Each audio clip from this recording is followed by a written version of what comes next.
That's up there. G'day there, welcome back to Life Between the Trees. Today we're going to be talking about carburetors on the Sherco 300 SE.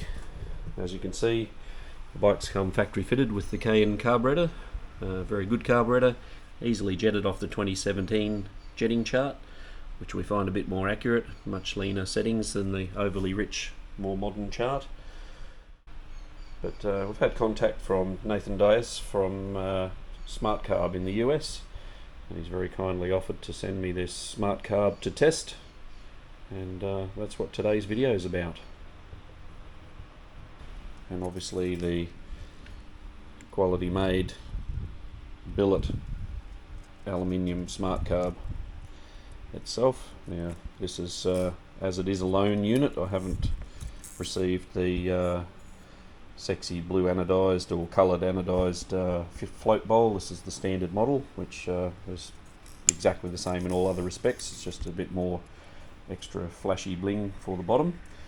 It's how the carb operates and how it runs, the tuning of it, that we're interested in for this video.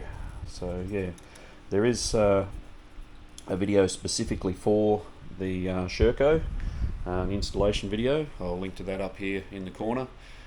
Smart Carb have shown a couple of minor adjustments that you need to make to the air boot from the air cleaner, and also a little bit of rubber to trim away from the inlet to the reed valve block, just to line up with their porting in their intake and outlet of the carb. Yeah, some minor things to look out for. It is different, it's not the same part, it's not a factory part, so there is some small adjustments to make. We'll go through those and fit it up.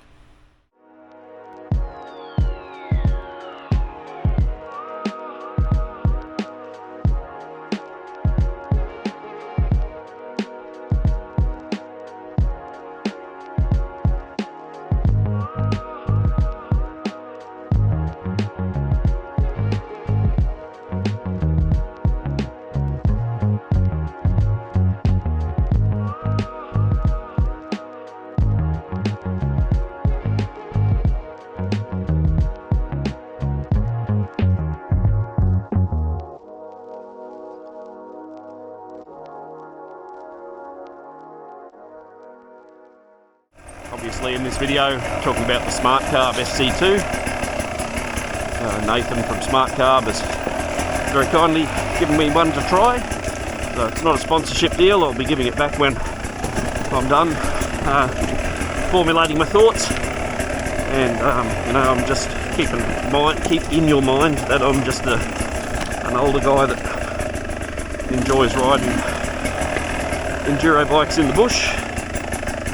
We ride a little bit of hard enduro technical terrain stuff, not at elite level obviously, and that's what I'd like you to keep in mind while I'm talking here, that I'm not an elite rider, I'm just the average Joe, and that's what this video is about, is should you buy a Smart Carb for your bike in Australia, and then more broadly overseas.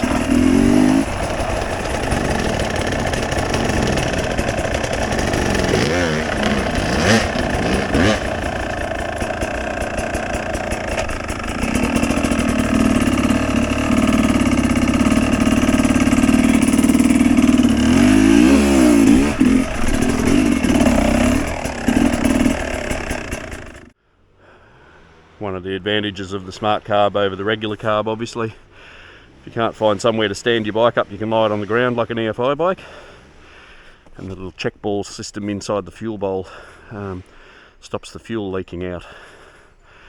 However, as with all things, there is a but, and that is if the bike falls downhill with the tank lower than the fuel, it can get an airlock in it. Now they do detail this when you put the carburetor on the bike, as far as your first filling of the fuel bowl, but the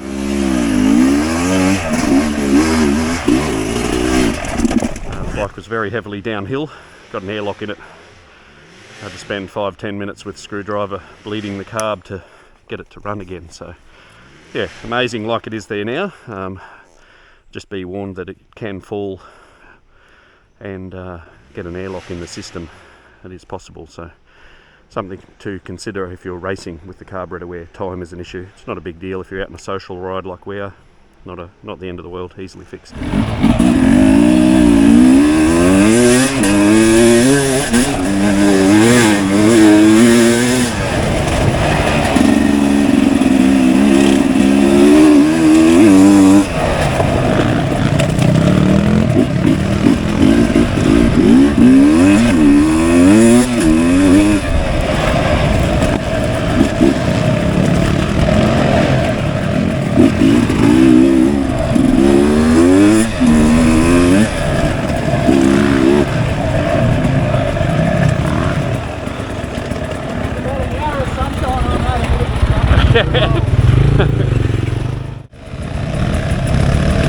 Another one of the things to consider before purchasing is, particularly in Australia, the cost. I think it's very well priced in America for what you're purchasing, the technology in it, and given that it's a machine billet unit.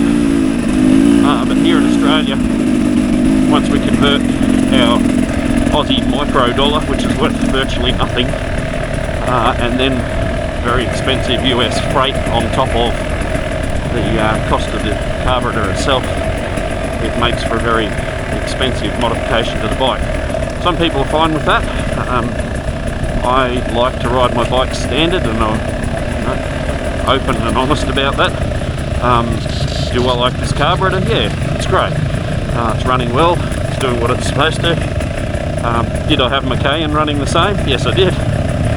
Every bit as good as the Smart Carb is. I have realised that my top end jetting has been too rich on my Cayenne. There's a noticeable snap in the top end on this carb that isn't on the, wasn't on my Cayenne, but it also had, it has a very rich top end jet in it.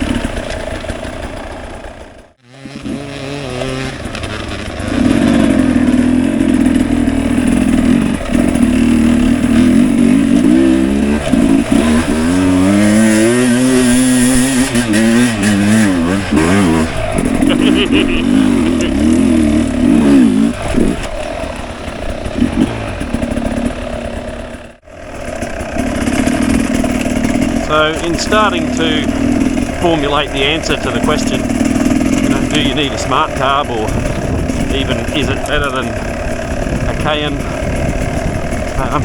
need to go through the things and sort of reformat the question a little bit. Is it better out of the box than, in particular on this bike, the Sherco comes from the factory? Yes, because they jet the Cayenne crazy rich, like ridiculous rich, to the point where they'll foul plugs with the wrong oil. Yes, owners can adjust them and jet them and fix them. So yeah, the answer to that question is yes, out of the box. Smart Carb, much better, bolted on, pretty close to correct.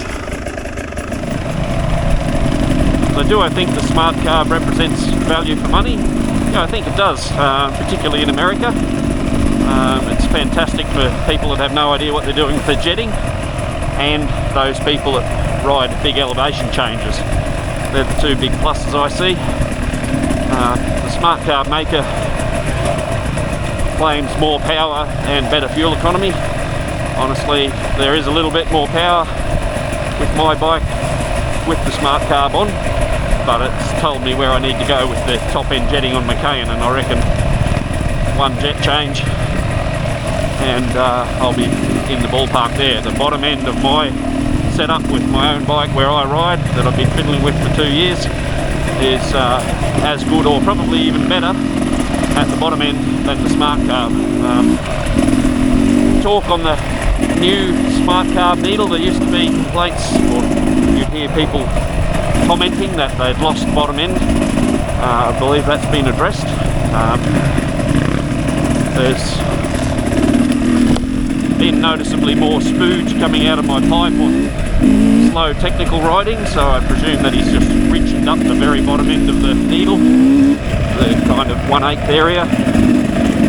Nathan would have to chime in to let us know, but yeah, overall, I think, yes, it represents good value for money. And I guess that's one of the reasons Nathan wanted me to have a look at it and try it out. It's just an average Joe rider. Does a fair bit of riding, but not out every week. No, I don't race. Get along alright in our group of friends. But yeah, just a man on the streets idea of what the carb runs like, and yes, haven't had any faults with it other than the being upside down and having to bleed it. Well, not upside down, but yeah, hanging topside down.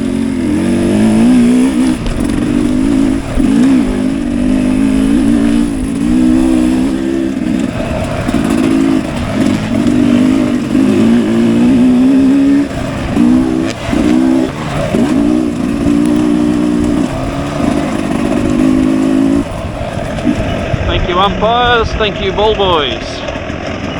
Thanks fellas. What a fantastic, cracking ride.